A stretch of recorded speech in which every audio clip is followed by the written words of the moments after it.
Welcome back into the Sideline Sports Show. Glad to have you with us on this lovely Thursday night. It is Tim. We are finally back. Tim, it's been a very, very long time since I said this. How are you doing, my friend? I'm doing good, Ben. It's been quite a long Yes, time. It's been I feel like a lot of things have changed with the both of yes, us since the last time we yes. got together on this program. So And that's looking that's forward to one it. thing I wanted to mention because first off, thank you for allowing me to step away because it was really me. I take the blame for stepping away, making the show in for a little bit of time. Between job change, between having a girl who's almost two, it was difficult during that time because she was just born. But now, I mean, we look hindsight, she's almost 2 years old now, running around the house eating pizza here just a few minutes ago. So, I mean, now times changed. Times change. So everything takes a break for a little bit, but glad to have everything back and Hmm. back to normal, whatever normal looks like. I don't know what normal looks Yeah. like. I don't think anybody does. So, I but don't. glad to I have you haven't. back.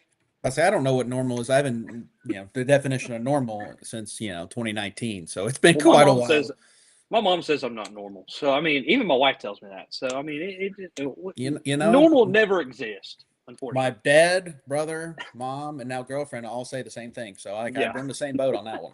Yeah. So.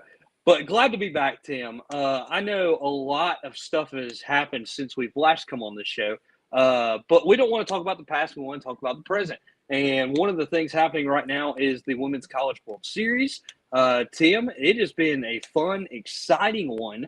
And let me just say, Oklahoma was in a barn burner with Florida just a few days ago. And so it has been a fun College World Series to watch so far. So far, what has impressed you the most so far about the Women's College World Series? Well, first of all, the domination of Texas up to this point, and up to last night, actually, before Oklahoma beat them 8-3, they had been performing really well. They team that would look deserving of the number one seed, the number one team all year long.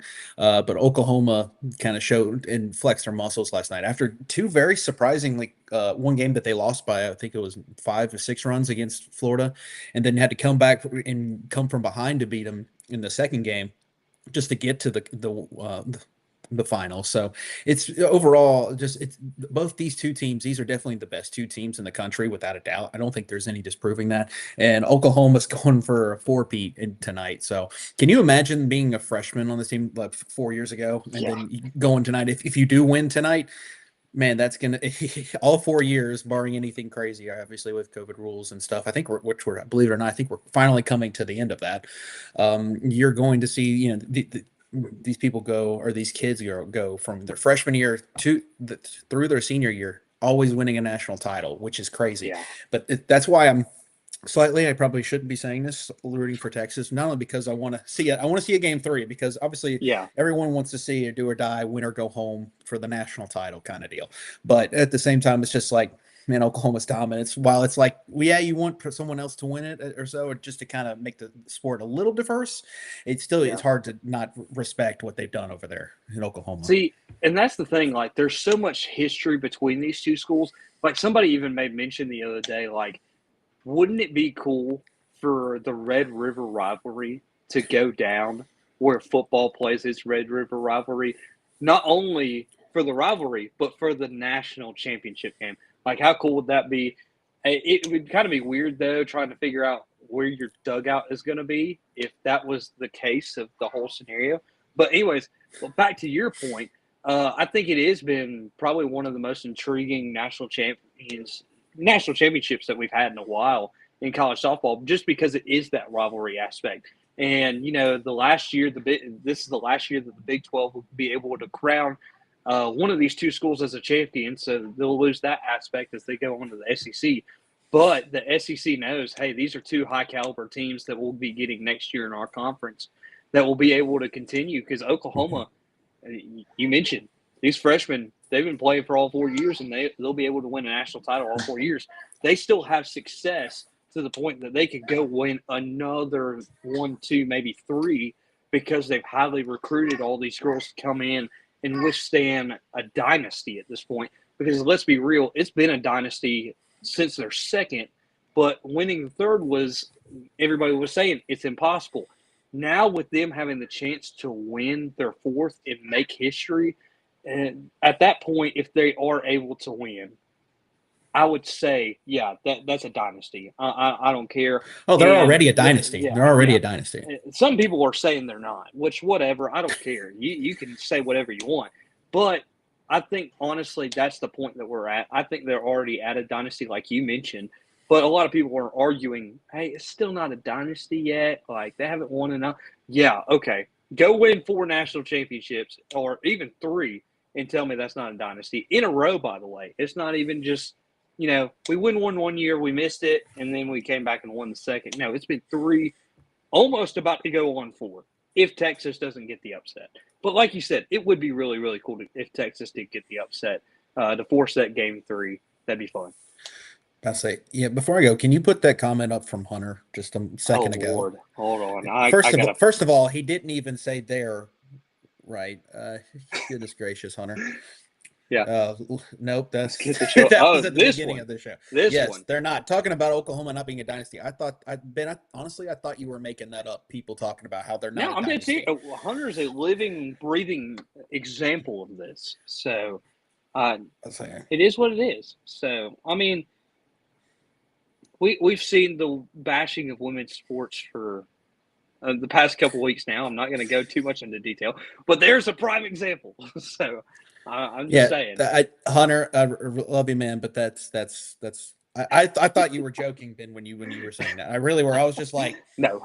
Are these people living under a rock? Are these people in Stillwater? Like, where are these people They're coming with from? Patrick the Star down in Bikini Bottom, living under a rock, literally. So it's throwing just out the insane. SpongeBob reference I early know, on. man. I'm just saying. So, But yeah, but I mean, honestly, with Oklahoma, like you got people like Coleman, Jennings. I mean, you got a lot of these girls that have been there for quite some time, and quite literally legends. I mean, like these girls, man. I mean, Shoot Parker, the DP for them, batting over 419 on the year. I mean, this team is just utterly ridiculous. And in fact, what did they go last year when they won the national title? It's like 60-1 or something like that. yeah, they It was only have one something in loss. one. Yeah, they lost one loss. They had lost one time last year, and in baseball / softball, whichever, that's unheard of, and that's pretty ridiculous. I mean, you can sometimes get elevated wins like in softball some more times than you would see in baseball, but at the same time, like to see that last year was ridiculous, and then them to come back and not even be the number one team all year. I mean, Texas took that from them early on in the year, and to be 1 win away from a 4-peat, which is just absolutely ridiculous, unheard to of. be honest. Yes, Unheard absolutely. of. Look, and I know we do have some Alabama fans on the show, unfortunately. Oh But gosh. even Alabama was unable to make 4 in a row with Nick Saban, and who is the greatest football coach of all time. So, just being honest. So don't tell me it's not a dynasty if you can't win 3 in a row, 4 in a row. So I don't want to hear that. Anyways, that game's on ESPN tonight at 8 o'clock. So by the time we wrap the show up, we'll be able to watch it. Tim, you got to experience something really cool last weekend, and that's part of the college baseball World Series. You got to watch Clemson in a big comeback win, walk-off win, by the way, last weekend.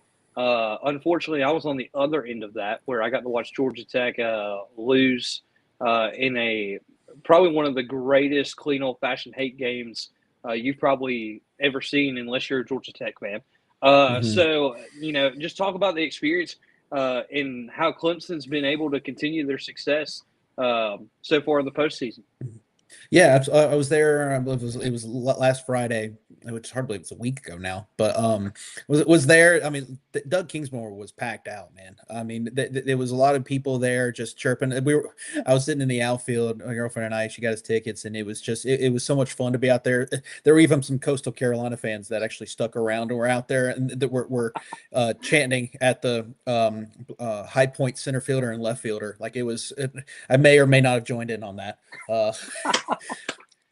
But it was fun though. But you could tell, like, I mean, High Point really brought their A game that weekend. It made us feel nervous. Obviously, looking back on it now, they knocked off Vandy a day later, and then they almost knocked off Coastal the next day. So it was definitely the atmosphere was a little bit more nervy, like very nervous, just because obviously you're playing a High Point team that's a mid-major program. It's just like, oh no, please just get through this game. Please just get through this game. And then when Clemson sent it to the bottom of the ninth, there was just this feeling where Doug Kingsmore kind of came alive. And you just sense like, all right, these boys are going to get it done. And sure enough, Blake Wright, I think, when the first at bat and lead off double down the right field line, kind of set the tone. And then Becerra hit that absolute rocket out into the outfield to get Blake Wright home and got the Tigers the W. So that was something that was fun. I got to experience for the first time. Actually, first time I've been at a Clemson baseball game. Ben, would you believe this? In probably over a decade. I mean, it had Oh, been I thought you were about to say it was your first, and I was like, I was literally about to be taken away for a No, minute. no. Dude, I remember going out yeah. there. They have the Chapman grandstands out there now. I used to go to games out there before they even put those out there. Yeah. Like in little berm out there just beyond the outfield fence. So, but it had been a long time. It just never kind of really made my way out there. But it was so much fun to be back at the Doug, and just I had a really great time. And I got to walk around a little bit and just kind of experience the stadium a little bit. First time I get to see the new complex that they have down the right field line, or just kind of over the first base dugout, little clubhouse they have down there. It was awesome. Like, it was just getting our walk behind there, getting to see people around the campus, getting to see all just. I mean, dude, there was so much traffic. I mean, people were parked in the parking lot for the football stadium was half full. Like, I mean, and then obviously people across the street by the softball and baseball fields and everything. It was packed out. It was fun to see. And I didn't even get to see it the best part when the day or two that followed, where they played Coastal Carolina twice. So, and that atmosphere on Monday night, from what I could see on TV, was wow. That was something that obviously I wish I had been able to see myself. But just happy to see the Tigers finally advance, man. Oh my goodness! Like, do you know how long it had been since Clemson had actually made a super regional? Oh, I don't know, but I know Georgia's. So I do. It was 2010. okay, And well, Georgia was a little bit longer then. Oh, So really? Georgia Yeah. was 08 was the last time and I was actually living in Athens, and I was not, and I will say this, I've never been a Georgia fan, but I was actually there at one of the games during the season just because we lived in Athens at that time. So, like, we knew how good that team was going into that, advancing past the regional stage, and going on to the super regional. So, like, I understand, like, being able to get past that mark and being able to advance to the super regional, because I got to watch that when I was a younger kid. And I do want to mention, because we do have Hunter on the show today, he's being very active. I do want you to talk about Clemson's younger brother here for a second in South Carolina, because of the fact of coming in to the regionals. Okay, South Carolina laughed at Clemson drawing Vandy into this regional. Vandy gets put out, never gets to see Clemson. What were your reactions to that? And not only that, they also fired their head coach just a few days later. Just being able to talk about South Carolina's downfall over the past couple of weeks. So yeah, we could get into a whirlwind all about that itself, you know. And I just saw my roommate Caleb peek his head over because he's a South Carolina fan. So he was just Appreciate like, it, Caleb. He's like, watch what you're saying, buddy. But I mean, yeah, it was great to see them get bounced. I'm sorry, Caleb, but it was something. As a Clemson fan, it was really nice to see, especially the way that you could see Monty Lee's reaction over there. It's like when Vandy got selected to Clemson, you're just like, all right, buddy, you lost 3 straight times while hosting regionals at Clemson. So don't even get that smug reaction. You're literally laughing at yourself. But anyway, and that which I also don't get, because it's just like, I mean, I know that you're. You know why, Tim? You know why? They wanted the coach gone, and then they got it. But here's the thing now, and me and you know this dude so well. Like, me and you both know this dude personally. Noah Takis, okay? You're going to know why you know this name in just a second, because there's a lot of people saying, Tim, our great buddy that is a really good friend of the show, Landon Powell, could be going back to South Carolina to be a coach. And a lot of people are saying, no, we don't want no D2 coach to come be our head coach over here at South Carolina. You don't know enough about baseball, and that's what Noah Takis really impresses me by saying, hey, I'm going up to the plate for my coach and saying, dude, like, if you say you don't want Landon Powell, fine, we'll keep him here at North Greenville, and we'll be perfectly fine. So a lot of people were just saying, "Oh, well, we don't want a D2 head coach." Well, have you seen what this dude has done at the D2 level? Not Okay, your average D2 coach. if you haven't, well, guess what? You better wake up because this dude is going. If he does end up going to South Carolina, cool. But if not, thank God he's staying at North Greenville because that he has turned that program into a powerhouse at the Division II level. But Mhm. the whole thing with like you want your coach gone, and then now they want this top tier coach. It takes time. It's gonna take time for you to be. I mean, you can't be a Georgia, which still mind blows. It blows my mind that Georgia can go in and get a coach from LSU and have immediate success like they have. They went and got the right pieces that fit their program. Cool, but I don't see that happening at South Carolina. I just don't. And a lot of people may say that that's different. I don't know. I may be on the fence about that. I just personally do not see them going and hire somebody and then immediately having success the next year. See, I would actually have to disagree with that, just because as much as I love to see South Carolina struggle, I think that it actually is, in terms of college baseball, a very top tier job. Like I think Yeah. you could really, I mean, you have plenty of resources there. I mean, baseball is, I mean, it's one of the nicer parks in the country. I mean, I've heard some rumblings about stuff they need to upgrade some facilities, but I think in terms of SEC wise, I mean, it's an SEC school, man. Like it's, Yeah. like it's definitely. I mean, they just wanted. They have two national championships from back.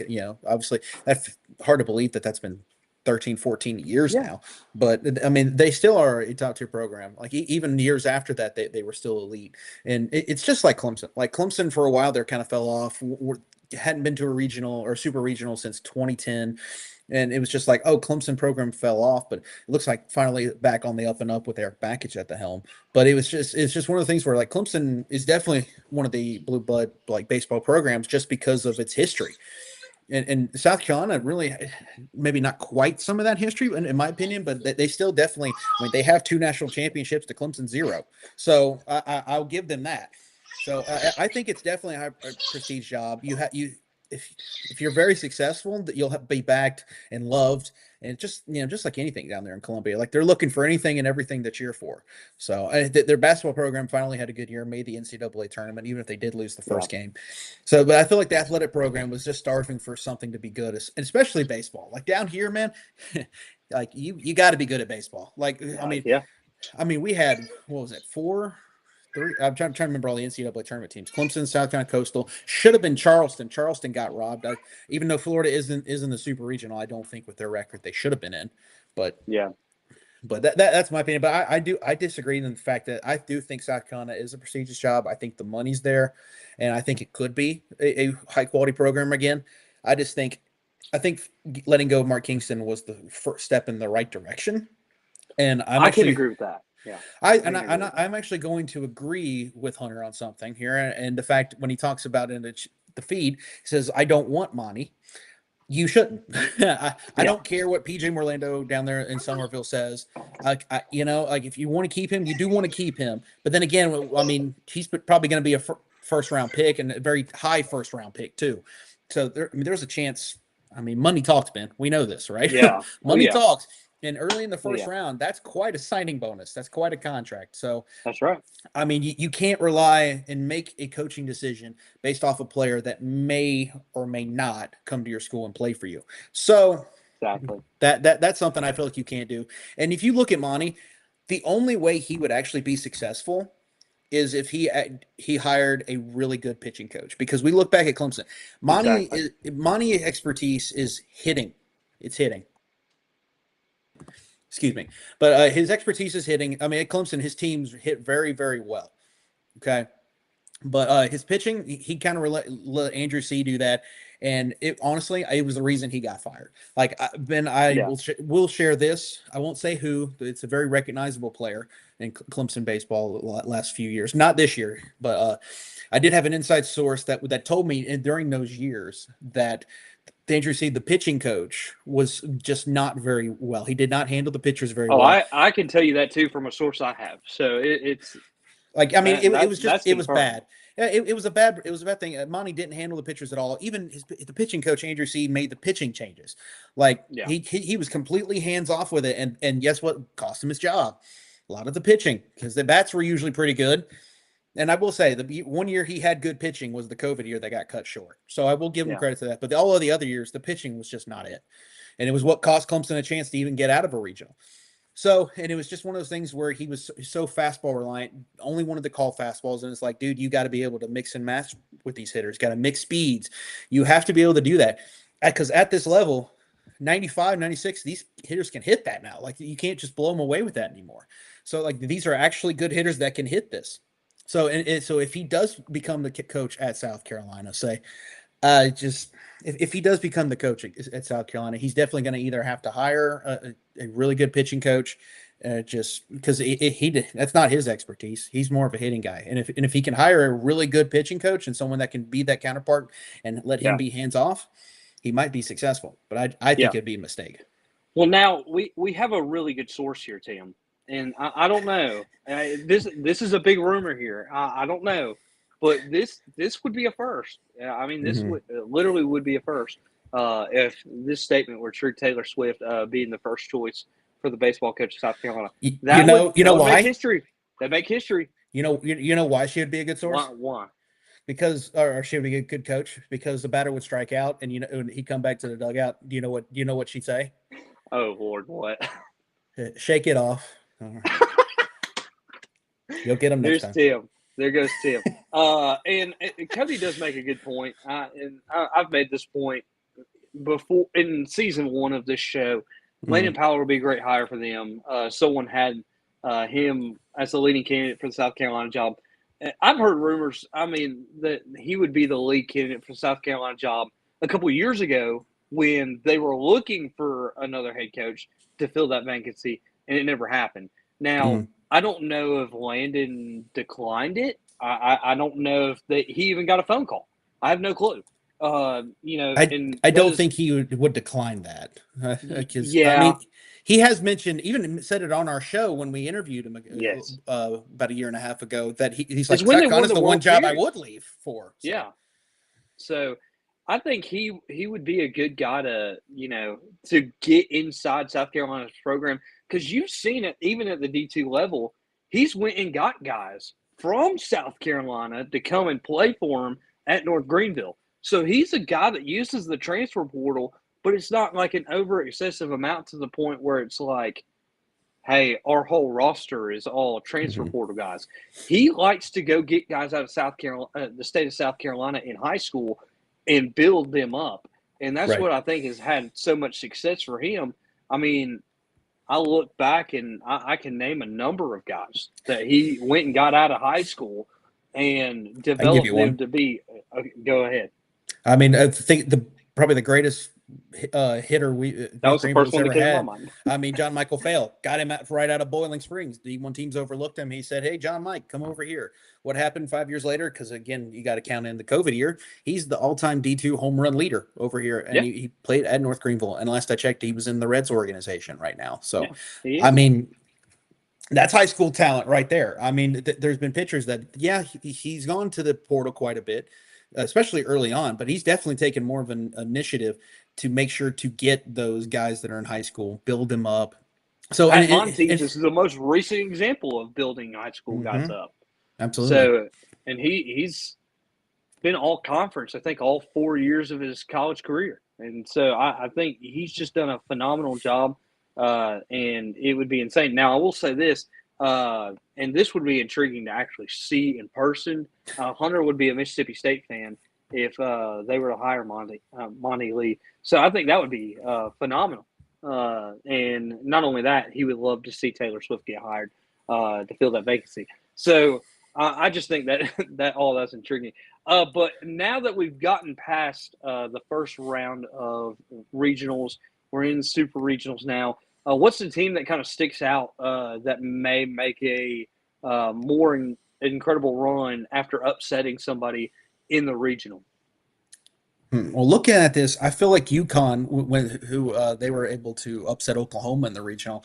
They go to Tallahassee. I feel like that could be someone that could make some noise.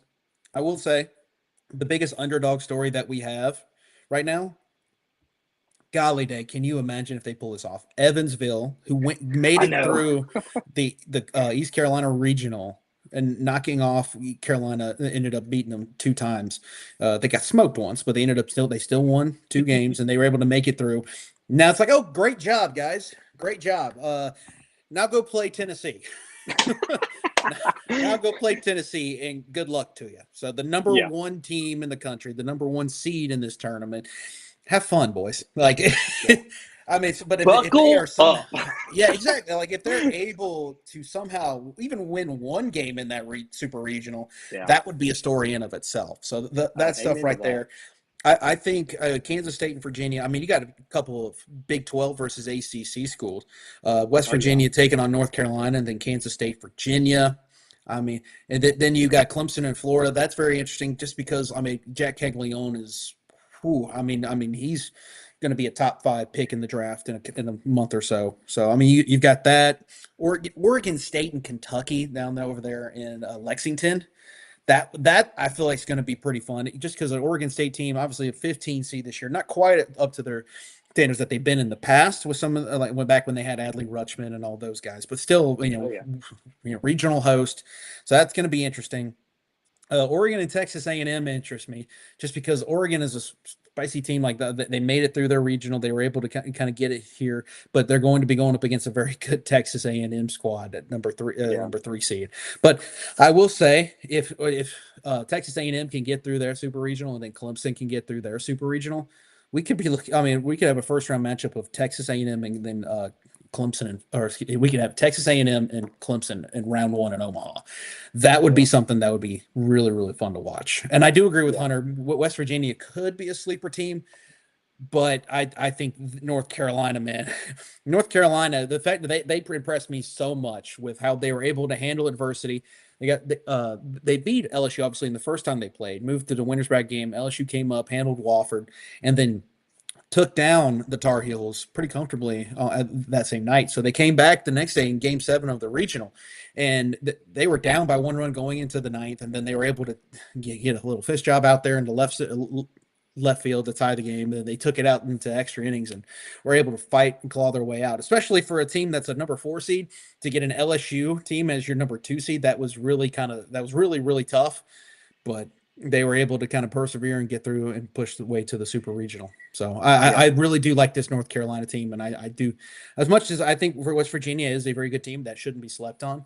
I think this this North Carolina team. Sorry, we were just talking about North Greenville. I This know. North Carolina team was definitely someone I think will make it to Omaha.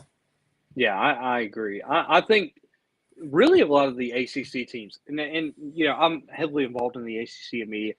You know, just getting to see the because everybody was talking about going into the regional. Oh, look at the SEC. Most teams to get into a regional, like, and a lot of people weren't talking about these ACC squads who, honestly, you know, you had Georgia Tech who pushed Georgia to the end. You Mm-hmm. know, you have Clemson who's been pretty dominant so far. I would admit North Carolina. You know, they were close, but they were able to pull it out. I mean, Virginia's a kind of a team that no one's really talking about, and you know, I think they could be a potential sleeper against Kansas State. Now, you may not think that, but honestly, you know, it's not a team that a lot of people are talking about.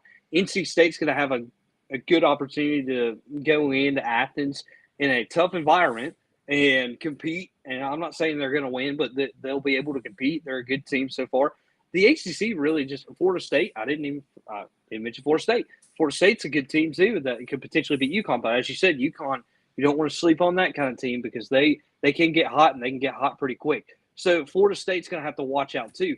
But a lot of people are just kind of sleeping on the ACC, saying, "Well, you know, SEC, SEC, SEC." Well, that's because of the fact of how far they've gone in previous College World Series. They've won a College World Series for multiple different teams over the past couple of years, probably more than any conference. I think in the past 10 years. I don't think I'm wrong on that statement, and I think that's why a lot of people are talking SEC heavy. But you got to watch out for these ACC teams because they could definitely be sleepers, especially against a team like Georgia, where Georgia, you know, they kind of got to control their own destiny, and you know they fell asleep right there a little bit at the Georgia Tech game, but they were able to rally back and get a big win. But that home field environment and down there in Foley Field will just be phenomenal. It'll be phenomenal. So one thing I will say, I think the Georgia team, obviously Charlie Condon, number 1 pick in the NCAA draft coming up. Dude's going to be is a baller. But NC State, man, something about them. I remember when they came to Clemson and took 2 out of 3 from Clemson in Clemson, who was, again, Clemson team that's been a top 5 team all year long. And so they went into that environment and were able to come away with a series win. So they could definitely do it. Like and this Georgia team really better come prepared, and I think they will. I think they'll be prepared. I'm not going to pick a winner in this series because I have no idea. Because you can make a case for either team, and I agree with you. The ACC has been incredibly strong this year. Ben, looking at it, ACC has a chance to get 5 teams in Omaha this year. 5 of the 8, 5. I mean, I think and it's a legitimate. It's not like something that we're just saying like, okay, it may happen. Like, there's a very, very strong chance that they get 5. I would not be shocked if they got 4. I'll be honest. If half the field is ACC, I would not be shocked. And I'm just being honest. And I understand. This comment is very valid. Charlie Condon, certified beast. Absolutely. Get that. Totally understand. Best college baseball player probably right now. Projected number 1 overall pick in the MLB draft that will happen this summer. But the ACC has just not been talked about as much as it should. And if they send 4, and like you said, potentially 5, like, everybody's going to be like, oh, well, where'd the ACC come from? No, they're so strong in baseball this year. And it was such a competitive conference that a lot of people, like Georgia Tech, who almost went 500, got into the NCAA tournament. Why? Because of how competitive it was and how Georgia Tech kind of fought and clawed their way into the tournament by getting a couple wins there at the end against teams like Clemson, down there at Clemson. And, you know, it's not being talked about as much as it should. And that's why you said, very valid, could send 5 teams. Oh, absolutely. I mean, I feel pretty comfortable, honestly. Clemson, I'm not going to say just because it makes me nervous because Jack Caglione, who's another certified beast. I mean, we probably see him on the mound and be terrified of him at the plate this weekend, potentially. So, but I do feel comfortable. Virginia and North Carolina will make their way through. Obviously, NC State's a big question mark. And I do Florida State. I think Florida State UConn might take them to 3. But I do think Florida State's going to win that one. I just think the biggest, obviously, question mark is NC State going up against Georgia. Yeah. That to me is a toss-up series, and it may come down to the fact that Georgia's got it at home. So exactly. And then Florida, I could definitely see Clemson. I don't know why, but it definitely feels like Clemson. This is something they would do: just drop game 1 of the series and then give us a heart attack the next games 2 and 3, and somehow still make it to Omaha. But the biggest question mark with Clemson is who they're going to start game 1. Like, since it starts on Saturday, do you go with Canuck, your ace, or do you try to roll out Tristan Smith out there, who pitched actually that game against High Point the night I went? Looked really good. Obviously, you're going to say, hey, it's High Point. Of course he's going to look good. But High Point bats were looking pretty good the other part of the weekend. So that's right. If he's on, he's really, really good. And then that way, if you get him and then you're able to scrap out a win in game 1, you'd have Canuck going for game 2 if you're Clemson. So it's kind of interesting what backage will go with, because also at the same time, since you are starting on a Saturday, Canuck last pitched on Saturday against Coastal. So it's like, do you keep him on that same rotation? Do you push him back to Sunday? It's a lot of different questions. It's a good thing I'm not getting paid to make those decisions, Ben. So I trust Backage, which way he wants to go. If he starts Smith game 1 or if he goes Canuck game 1, I trust him whichever way he wants to go. But one thing I do trust wholeheartedly is this Clemson lineup, and I trust their ability to get it done. So, all right. Well, we're going to take a short break. When we come back, we're going to talk about a childhood nostalgia that will be coming back. A lot of nostalgia moments that will be able to come back later on this summer. We'll talk about that on the other side. So don't go anywhere. We'll be right back.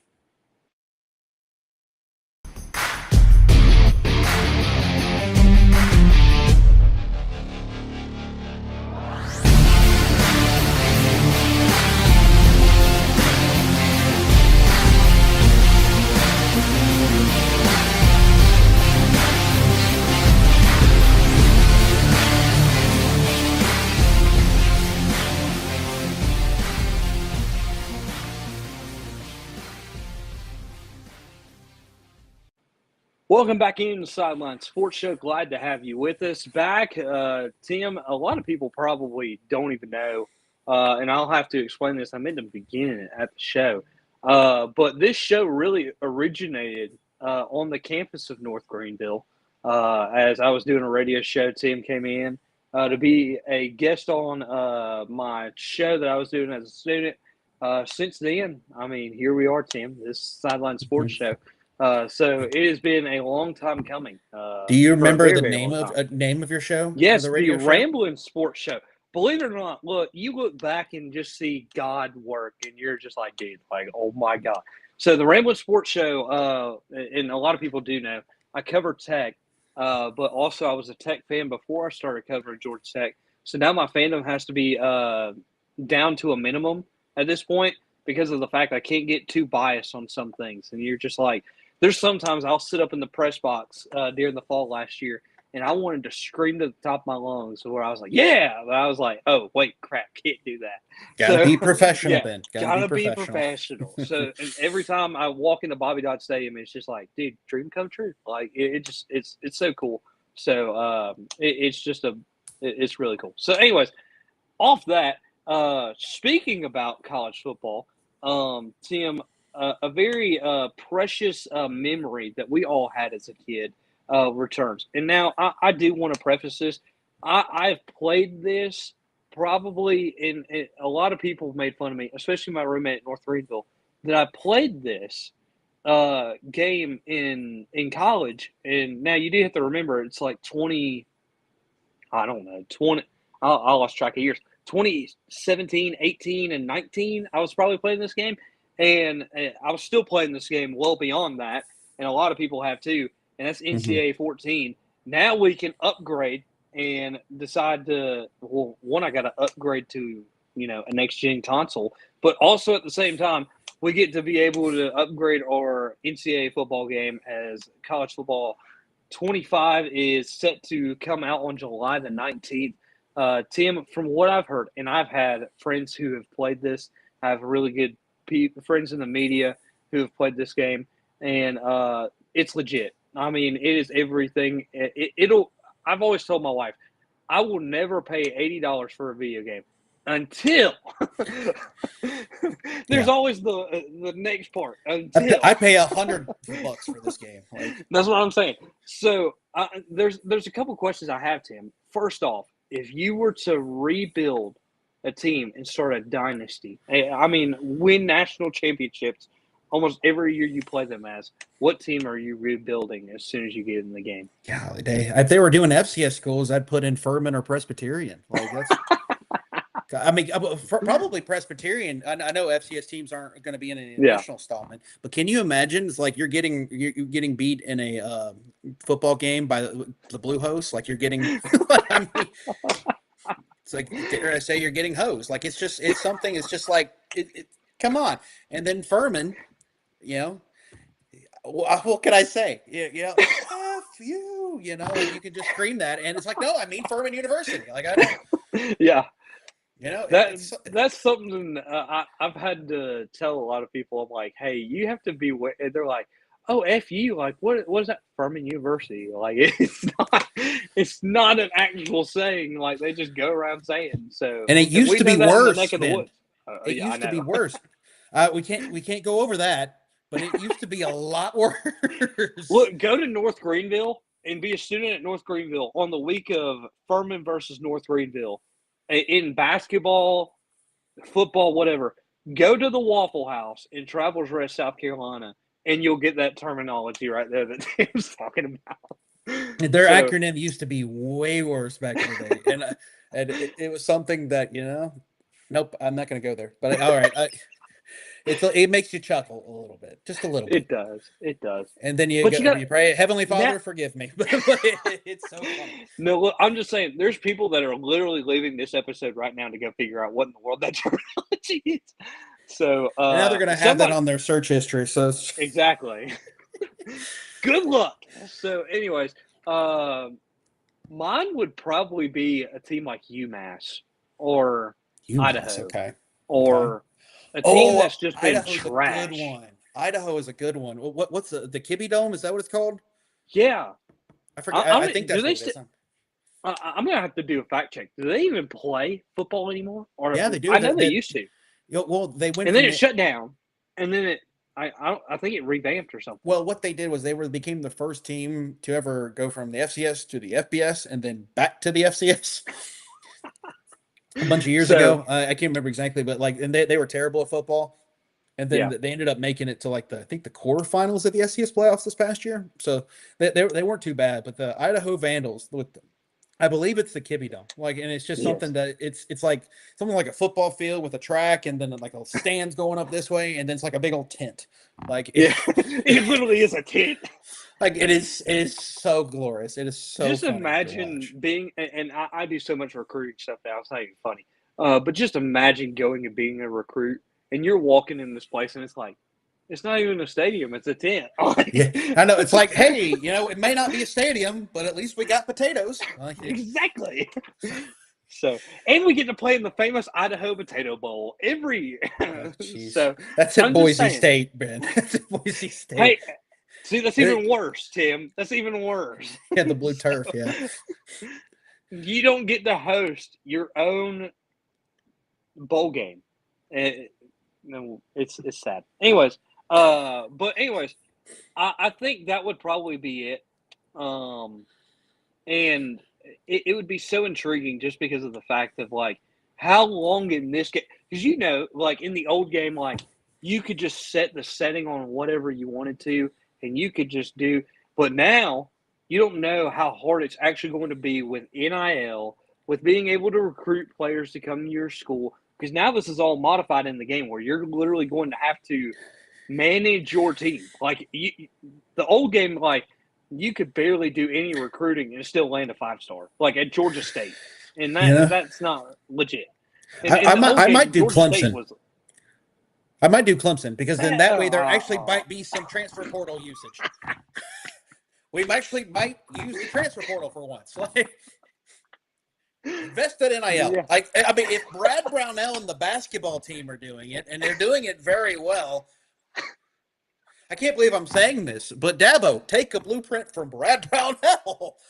I mean, goodness gracious. Like, anyway, sorry. you I'll said get that off my like soapbox here. I will say this: the last time we did the show, that was flip flop. That whole thing was flip flop. You were used to say like Brad Brownell should take tips from Dabo. Now it's flip flop. Well, that's what happened. I mean, look what happened the last couple of seasons in football, I and then look know. what just happened in basketball this year. Elite Eight appearance. That because he invested in the NIL, went out and got Joe Girard. You're going to have to bid for it. You cannot like it. I mean, I don't know. Brad Brownell may hate it, but guess what? He does it because it's necessary, because he has Yeah. to do it. And I can't believe if Dabo gives me one more corny thing about, yeah, these guys, all these guys are transferring from high school. Like, Dabo, I love you. I love you, man. I respect you. You brought a lot of greatness to Clemson. You really have, and you've done a lot of things the right way. But please stop giving me the corny stuff. And that's coming from me, Ben. That's coming Yeah. from me. And I do corny a lot. Like I'll say it. I indulge in it. You That's love just it. I love it. But this is ridiculous. This is even over the top for me. It's just like, yeah, all these guys are transferring from high school. Ay. Man. Anyway, again, I get that soapbox out of here. Jeez, sorry. No, I love it, Tim. It's phenomenal. It makes my day that I get to see like this personality. Like it really does. Anyway, just because of the fact of like we had planned to talk about it, and it just transitioned so smoothly right there. It was just like phenomenal. And Hey, I was I'll going to ask have a your couple thoughts, stuff on but you. you know what? I'm not even going to ask your thoughts because we know them now. I mean, you Yeah, ironed it all out. Like you were just like, you know what? This is what he needs to do. I Like, say I gave it cool. to you, and I love how I transition that from like NIL and dealing with the transfer portal there to hey Dabo, like it just might actually be able to use the transfer portal there if we do a Well, I Clemson mean, rebuild. here's the thing: if somebody's able to do it in a video game and does it better than Dabo Sweeney, do you think that somebody would just be like, "Hey, I tried this in NCAA football. maybe you should try it because It's like, it hey, I worked won out a for me. national title my first year doing it. If I could do it in NCAA 25 Dabo, you could just do it in real life, brother. Like, Yeah, I know, right? So it's that simple, Devin. It's that simple.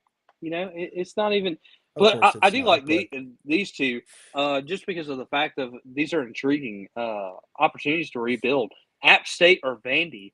App State would be intriguing because they've been on like the edge of being like a team where people were talking about in realignment to being like in a Power Four. God, we're mhm. saying that now. A Power Four conference. So I think You that would can't be include the intriguing. Pac-2 in that anymore. So Yeah, I know. So they're not a power. They're not even a conference. Anyways, might as well go independent. And then Vandy. Vandy. That's a gauntlet. I mean, trying to rebuild a team even then, it's so in the boring. Like SEC. even a rebuild a team that is so bad as Vandy, that quite frankly Well, sucks. I mean, how can it's just you like, why would get I want guys to? to? I just don't want to rebuild Vanderbilt. Like that's like, I mean, it's they got a good There's a baseball reason they don't team have a most of the scoreboard. time. Oh, that's yeah. Oh my gosh! At least they were rebuilding the stadium. Like they Trying had that to. whole yeah. Seriously, they had that whole construction zone going this past season. But Yeah. I don't I know. Even mean, Vandy just seems incredibly boring to me, just because it's just like the color scheme is even whack. Like I'm just like just ew. Like, just everything about Vandy, it just does screams screams no. no. Screams no. Like and even in a video game, even App State has some nostalgia. Like I mean, the Michigan Yeah. victory back when the FCS when we were kids, like that deal, like how dominant they were in the FCS for a while, and then they've come up to FBS level and have upset people or have come very close to upsetting people. Texas A&M.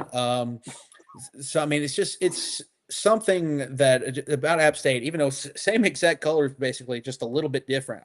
And they're a Mountaineer, like oh, okay, that's a respectable mascot. Commodore, like okay, cool. Yes, like I don't.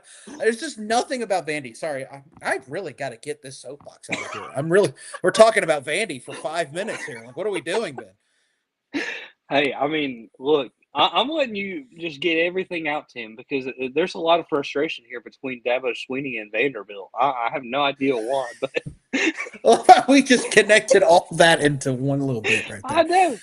But can you put that comment from Hunter about Tim will buy me the game if Florida Yeah, wins in yeah, 2 games? He's talking yeah, about NCAA 25 and Hunter. yeah. You got to I'm give not. us a I story on this. no, no, no, no. The story is the last time I did a bet with this dude, it did not go well for me. You That is remember? true. Yes, It on was this Clemson, very South show, Tim Carolina. was wearing a South Carolina jersey on this very show. Yeah. I had to post that thing on social media everywhere. Hmm. Like the only place I didn't post it was TikTok because I don't post anything on TikTok. Yeah, So like, I know. I mean, I posted to Twitter, which is now X, Instagram, Facebook. I mean, South Carolina fans were laughing at me. Clemson fans were like, "What the like Tim? What in the world?" And people are saying, "Oh, your garnet looks good on you." It's like, or the garnet black, and I'm like, "Yeah, black looks good on a lot of people." like, Makes me look slimmer. exactly. It's like something. It's like it tones me out a little bit, But Yeah, but yeah. Anyway, it was something that it did not go well for me last time. So Hunter, I will not be doing that because my luck that'll happen. Because last time it happened, it was a sure thing. I was like, oh, South Carolina sucks. Like their offense is trash. Their defense is like. And then Clemson was looking really good, like a team that could potentially be a playoff team. And then, of course, after I make that bet, Clemson wets the bed and then just absolutely just goes on a run where they win games, but they don't look good at all doing it. South Carolina hit their stretch where they blew out Tennessee and then had all kind of confidence going into Clemson the next week, and it just ended up not going my way.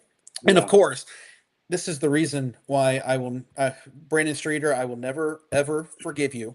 Okay, the former offensive coordinator at Clemson, you deserve to be fired before you even got down to the locker room after that South Carolina game because you made DJ throw it 29 times when we were running the ball very, very effectively, and then we only ran it yeah. 2 times in the fourth quarter, and it was just an ugly game Nostalgia is all coming back around. for Tim.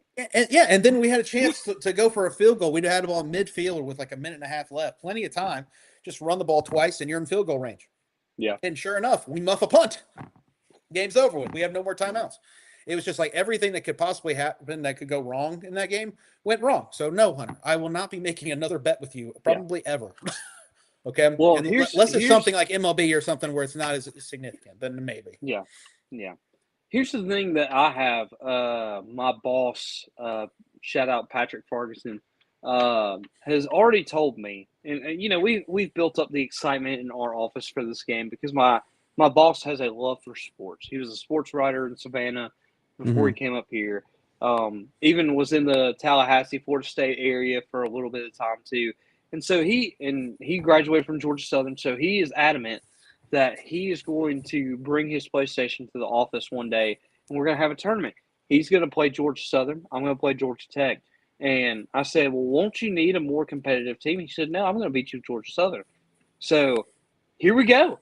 This matchup is set. I don't know when the date of this match is set yet, but at some point in time, we're going to find out if Georgia Tech, which should, hands down, beat Georgia Southern on NCAA 25. So we'll see, out. Man. I don't know that you giving me a good idea about the tournament. I might try to see if we can get a group together to do that one day. Now we just got to buy the actual PlayStation or Xbox that we need for it. I know, right?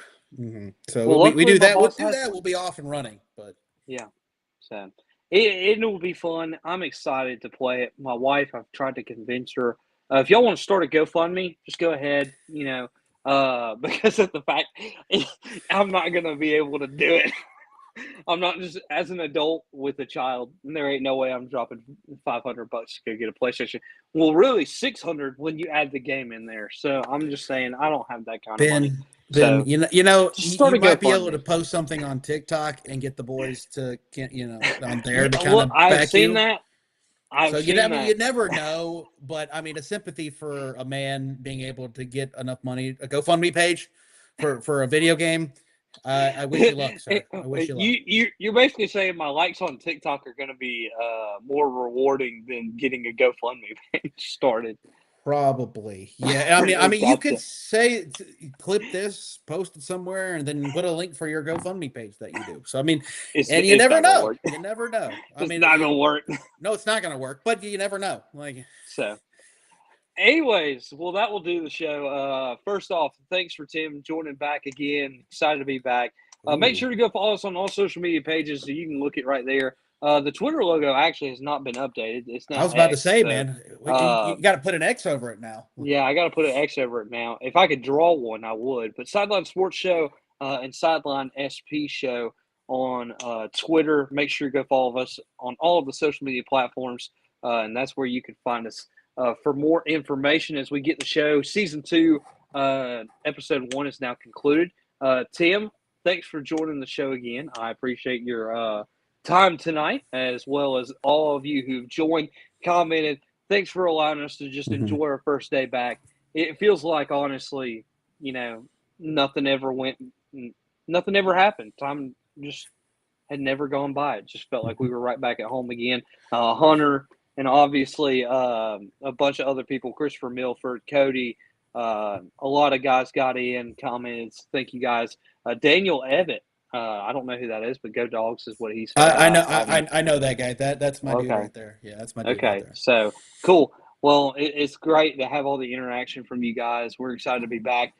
Join us next Thursday as we continue to talk about more topics. We'll talk more about college baseball. We'll actually wrap up the College World Series for the women next week, and then also the NBA Finals. Celtics or Mavs? Just go ahead, Tim, before we conclude the show. Celtics or Mavs, who you got? I mean, it's hard to go against the Celtics right now with everybody, Tatum and company. But you know me, Ben, I'm not one to just go with the chalk all the time. So I'm picking the Mavs. I think that no, everyone counted out the Mavs in 2011 against LeBron James and the Heat, and look what they did. So I'm with that. They beat the Heat that year in 6. I'm saying they beat the Celtics this year in 6. Wow. Okay. I will say this. They tell you that white horses, beat a little leprechaun is what they say. But what? Look, because you got to think Dallas Mavericks. It's a white horse, okay, and if you do the little competitive battle, like the mascot battle, okay, Maverick is going to beat a little leprechaun that's called a Celtic. Am I right? Yes. Okay, Okay. that's what I'm saying. That's what I said. They say that I the Maverick think will it's beat getting the close to Celtic. being my bedtime because I was just like, I'm not following anything you're saying right He's now. like, So, what are you saying?